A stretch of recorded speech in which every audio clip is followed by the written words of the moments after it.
नमस्कार दोस्तों। किसी को अपशब्द कहना, चुगली करना, दूसरों की बुराई करना या जलन और ईर्ष्या का भाव रखना, ये सब आदतें न केवल आपके विकास में बाधा डालती हैं, बल्कि आपके जीवन में खुशियों को भी रोक देती हैं। क्या कभी आपने सोचा है कि हमारे भाग्य में जो लिखा होता है उसे बदला जा सकता है? आज की इस प्रेरणादायक कहानी में हम जानेंगे कि जन्म से पहले जो हमारे जीवन में लिखा जा चुका होता है, क्या वह बदला जा सकता है? यदि आप यह सब जानने के इच्छुक हैं, तो इस अद्भुत कहानी को अंत तक जरूर सुनें। नमस्कार दोस्तों, आप सभी का दिल से स्वागत है इस शिक्षाप्रद और ज्ञानवर्धक कहानी में। मेरा आपसे निवेदन है कि इस कहानी का पूरा आनंद उठाएं और इसे अंत तक हमारे साथ जरूर देखें। तो चलिए शुरू करते हैं। बहुत समय पहले की बात है। एक गांव में एक गरीब किसान लक्ष्मण अपनी पत्नी के साथ रहता था। उनका जीवन संघर्षों से भरा था, लेकिन एक दिन उनके घर में खुशियों की लहर दौड़ गई। उनके यहाँ एक प्यारे बेटे का जन्म हुआ। इस नन्ही खुशी ने उनके जीवन में नई उमंग भर दी। किसान और उसकी पत्नी इस अनमोल उपहार को पाकर बेहद खुश थे, मानो उनकी जिंदगी में एक नई रोशनी आ गई हो। गांव में हर ओर से लोग किसान को बधाई देने के लिए आ रहे थे। एक सुबह का समय था जब किसान के घर के बाहर एक संत ने भिक्षा के लिए आवाज लगाई। किसान के घर में आज खुशी का माहौल था, इसीलिए उसने संत को आदर पूर्वक अंदर बुला लिया और बैठने के लिए कहा। संत के बैठ जाने पर किसान ने निवेदन किया, महाराज, हमारे घर में लंबे समय बाद संतान का आगमन हुआ है। कृपया इस बच्चे का नामकरण करके हमें आशीर्वाद दें। संत ने बच्चे को अपनी गोद में उठाया और देखा कि उसकी बाजू पर एक विशेष चिन्ह उभरा हुआ है, जो राजयोग का प्रतीक था। संत उस चिन्ह को देखकर अचरज में पड़ गए। किसान ने संत के चेहरे पर हैरानी देखी तो पूछ बैठा, महाराज, आप इतने चिंतित क्यों दिख रहे हैं? संत ने मुस्कुराते हुए कहा, चिंतित नहीं, बल्कि मैं अत्यंत प्रसन्न हूँ।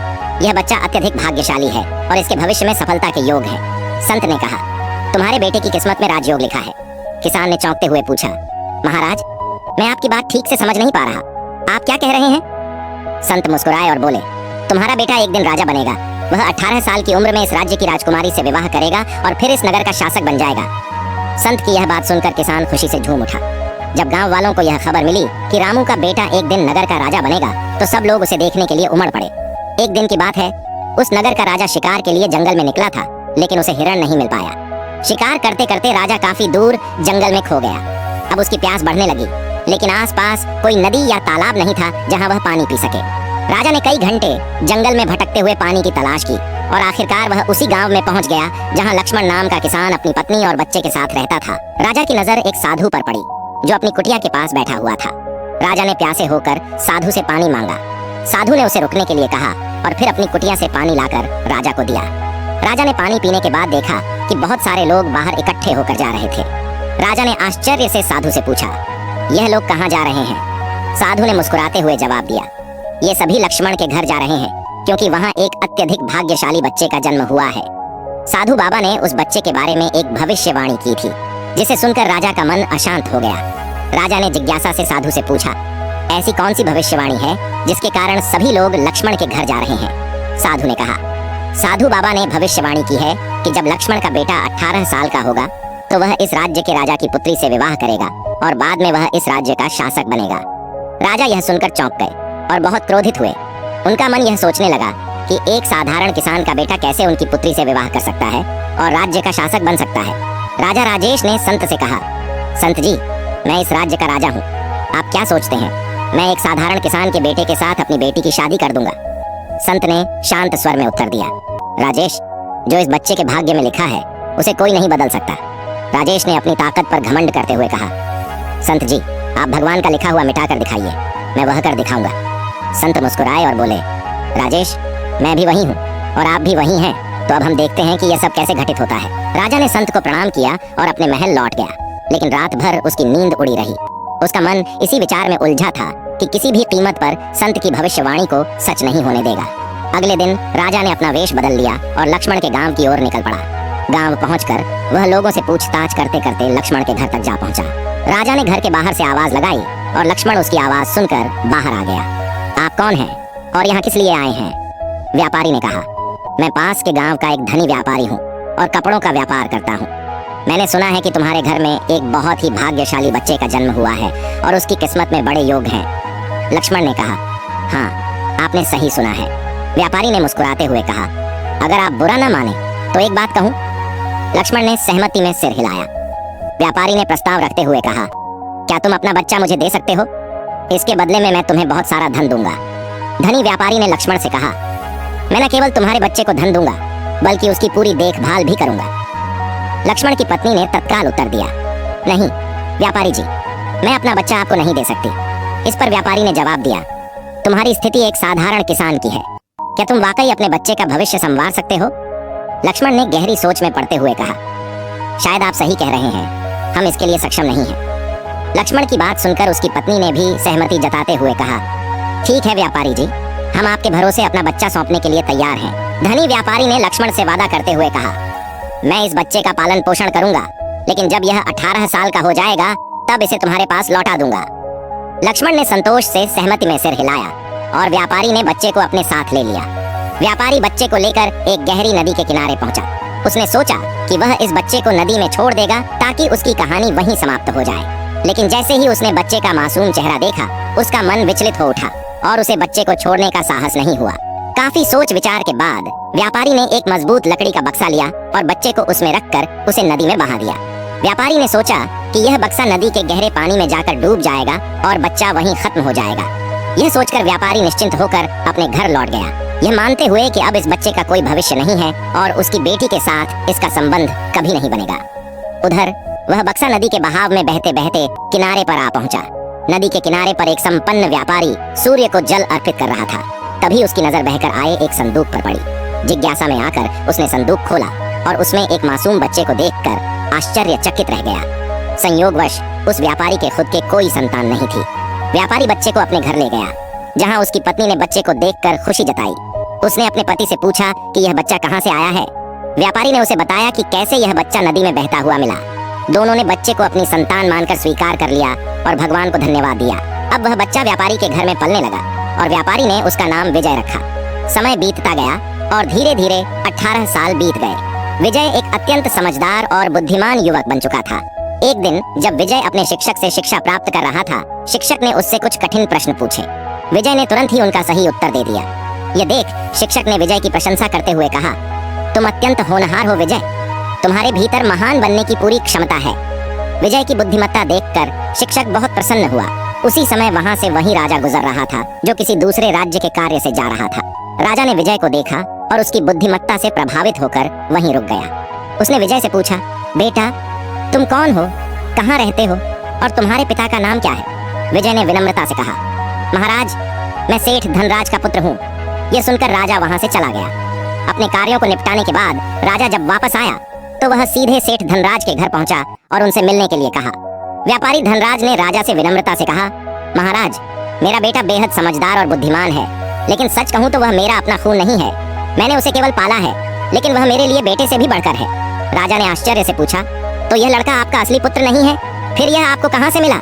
इस पर धनराज ने पूरी कहानी सुनाई कि कैसे उसे एक दिन नदी में बहते संदूक में यह बच्चा मिला था और कैसे उन्होंने उसे अपने पुत्र की तरह पाला है। जब राजा ने व्यापारी धनराज की बात सुनी तो वह चौंक उठा। राजा समझ गया था कि यह वही बच्चा है जिसे उसने 18 साल पहले नदी में बहा दिया था। राजा और धनराज अब भी बातचीत कर ही रहे थे कि उसी समय वह लड़का वहां आ गया। राजा ने उसे देखा और धनराज से कहा, व्यापारी जी मुझे एक आवश्यक कार्य से जाना है। यदि आप अपने बेटे के हाथों मेरी यह चिट्ठी महारानी तक भिजवा देंगे तो मैं उसे सोने की 50 मोहरें इनाम में दूंगा। लड़के ने राजा की बात सुनकर कहा, जी महाराज, मैं आपकी चिट्ठी अवश्य ही रानी तक पहुंचा दूंगा। राजा ने चुपचाप चिट्ठी में एक गुप्त संदेश लिखा, उस पर अपनी मुहर लगाई और उसे लड़के को सौंपते हुए कहा, बेटा यह चिट्ठी रानी तक सही सलामत पहुंचा देना। लड़के ने चिट्ठी ली और अपनी यात्रा पर निकल पड़ा। रास्ते में चलते चलते वह एक घने जंगल में पहुंच गया, जहां अंधेरा हो गया और वह दिशा भटक गया। रात होने पर उसने वहां रुकने और रात बिताने के लिए कोई सुरक्षित जगह तलाशने की कोशिश की। तभी उसकी नजर एक झोपड़ी पर पड़ी और उसने सोचा, यहीं रात गुजार लेता हूँ। ये सोचकर वह धीरे से झोपड़ी के पास पहुंचा और अंदर चला गया। झोपड़ी के भीतर एक बूढ़ी औरत खाना बना रही थी। उसने जैसे ही लड़के को देखा पूछा, बेटा तुम कौन हो और बिना पूछे अंदर क्यों आए हो? लड़के ने नम्रता से अपना परिचय दिया और कहा, मैं रास्ता भटक गया हूँ और रात गुजारने के लिए यहाँ ठहरना चाहता हूँ। लड़के की बात सुनकर बूढ़ी औरत का दिल पिघल गया, लेकिन उसने सावधानी से कहा, बेटा यहाँ रुकना सुरक्षित नहीं है। ये जगह डाकुओं का अड्डा है और वे किसी भी समय लौट सकते हैं। अगर उन्होंने तुम्हें यहाँ देखा तो मुसीबत हो जाएगी। लड़के ने जवाब दिया, माँ जी इतनी अंधेरी रात में मैं कहीं और जा भी नहीं सकता। अगर बाहर गया तो जंगली जानवर मुझे खा सकते हैं। इससे बेहतर है कि मैं यहाँ एक कोने में चुपचाप लेट जाता हूँ और किसी को परेशानी नहीं दूंगा। यह कहकर वह लड़का एक कोने में जाकर लेट गया। कुछ समय बाद डाकू वहाँ लौट आए। उन्होंने जब बाहर एक अनजान घोड़ा बंधा देखा तो बूढ़ी महिला से इसके बारे में पूछताछ की। बूढ़ी महिला ने उन्हें बताया, इसका नाम अर्जुन है और यह बहुत नेक बच्चा है। यह राजा का संदेश लेकर महल जा रहा है। डाकुओं को यह सुनकर कुछ शक हुआ, क्योंकि वे राजा के इरादों के बारे में अच्छी तरह से जानते थे। संदेह होने पर उन्होंने अर्जुन की जेब से चिट्ठी निकाली और उसे पढ़ना शुरू किया। जैसे ही डाकुओं ने चिट्ठी पढ़ी, उन्हें सारा मामला समझ में आ गया। बूढ़ी महिला ने उनसे पूछा, बेटा, इस चिट्ठी में क्या लिखा है? तब एक डाकू ने बताया, इसमें लिखा है कि जैसे ही यह युवक हमारे पास पहुंचे, उसे मारकर कहीं दूर दफना देना, और यह काम राजा के पहुंचने से पहले ही हो जाना चाहिए। बूढ़ी महिला यह सुनकर हैरान रह गई और बोली, ये राजा कितना निर्दयी है, जिसने खुद ही इस लड़के को संदेशवाहक बनाकर भेजा है और अब उसी को मरवाने का आदेश दे रहा है। बूढ़ी महिला ने सोचा, मुझे इस मासूम को बचाना चाहिए। उसने डाकुओं से बात की और फिर उन्होंने एक नई चिट्ठी लिखकर उसे पुरानी चिट्ठी से बदल दिया और चुपचाप विजय की जेब में रख दी। इसके बाद डाकू वहां से चले गए। सुबह होते ही विजय जागा और बूढ़ी महिला को धन्यवाद देकर अपनी यात्रा पर आगे बढ़ गया। कुछ समय बाद वह राजमहल पहुंचा और उसने चिट्ठी महारानी को सौंप दी। महारानी ने चिट्ठी पढ़ी तो उसमें लिखा था कि यह युवक अत्यंत बुद्धिमान और योग्य है और यह राजकुमारी के साथ विवाह करने के लायक है, इसलिए मेरे आने से पहले ही इसका विवाह राजकुमारी के साथ कर दिया जाए। महारानी यह पढ़कर हैरान रह गई और सोचने लगी कि आखिर महाराज किसी अज्ञात युवक के साथ राजकुमारी का विवाह कैसे तय कर सकते हैं। लेकिन जब उन्होंने देखा कि चिट्ठी पर राजा की मुहर लगी हुई है, तो उन्हें विश्वास करना पड़ा कि यह युवक झूठ नहीं बोल रहा। महारानी ने राजा के आदेश का पालन करते हुए राजकुमारी का विवाह उस युवक से कर दिया। कुछ दिनों बाद जब राजा लौटा और उसे यह बात पता चली, तो वह क्रोध से आग बबूला हो गया। उसने महारानी से कड़क आवाज में पूछा, तुमने ऐसा क्यों किया? महारानी ने शांत स्वर में उत्तर दिया, महाराज, जैसा आपने चिट्ठी में आदेश दिया था, मैंने वैसा ही किया।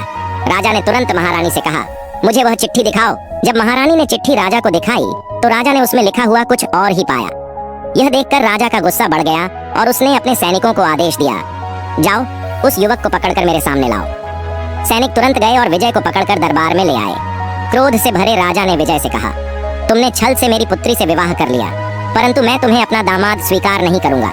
विजय ने विनम्रता से उत्तर दिया, महाराज, मैंने कोई छल नहीं किया, मैं निर्दोष हूँ और आपकी आज्ञा का पालन ही किया है।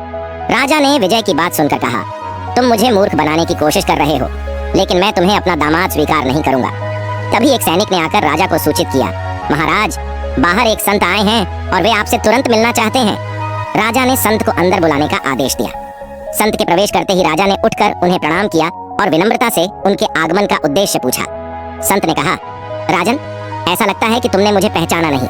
राजा ने विनम्रता से कहा, नहीं महाराज, मैंने आपको नहीं पहचाना। संत ने मुस्कुराते हुए कहा, राजन, मैं वही व्यक्ति हूँ जिसके साथ तुमने 18 साल पहले भाग्य को चुनौती देने की बात की थी। संत की यह बात सुनते ही राजा चौंक गया और उसे सब कुछ याद आ गया। संत ने फिर मुस्कुराते हुए कहा, तो बताओ राजन, क्या तुमने भाग्य का लेखा मिटा दिया? राजा ने अपनी दृष्टि नीची करते हुए कहा, नहीं संत जी, मैं भाग्य के सामने हार गया हूँ। संत ने राजा से कहा, राजन, भाग्य को कोई पराजित नहीं कर सकता। अब विजय को अपना दामाद स्वीकार कर लो और अपना राजपाट उसे सौंप दो। राजा ने विनम्रता से कहा, जैसा आप कह रहे हैं संत जी, मैं वैसा ही करूंगा। संत राजा को समझाकर वहां से चले गए। राजा ने विजय से माफी मांगी और पूरा राजपाट उसे सौंप दिया। तो दोस्तों, आपको यह कहानी कैसी लगी, हमें कमेंट सेक्शन में जरूर बताएं। अगर यह कहानी अच्छी लगी हो तो हमारे चैनल को सब्सक्राइब जरूर करें। फिर मिलते हैं एक नई कहानी के साथ। तब तक अपना ध्यान रखें। धन्यवाद और नमो बुद्धाय।